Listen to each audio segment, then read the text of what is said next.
السلام علیکم ورحمۃ اللہ وبرکاتہ۔ مفتی صاحب کی بارگاہ میں سوال عرض ہے کہ مفتی صاحب جب فجر کی اذان ہوتی ہے تو اس میں دو لفظ جو پڑھے جاتے ہیں الصلاۃ خیر من النوم، اس کا ترجمہ کیا ہے جناب؟ اس کا مطلب کیا ہے؟ یہ تو بتا دیں جناب، جزاک اللہ خیر۔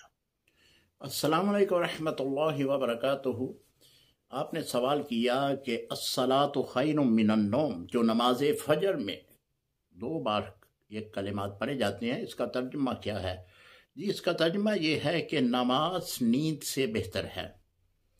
سیدنا حضرت بلال رضی اللہ تعالیٰ عنہ جب آپ فجر کی اذان دیتے تو پھر حضور علیہ الصلوۃ والسلام کے حجرہ انور پہ تشریف لے آتے، تو آپ وہاں کھڑے ہو کر یہ کلمات پڑھتے تھے، الصلاۃ خیر من النوم۔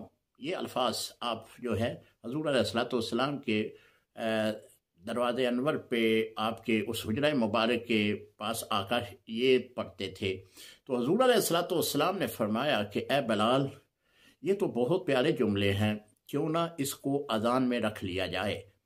تو پھر حضور علیہ الصلوۃ والسلام کے حکم کے مطابق الصلاۃ خیر من النوم کو صبح فجر کی اذان میں رکھ دیا گیا۔ السلام علیکم ورحمۃ اللہ وبرکاتہ۔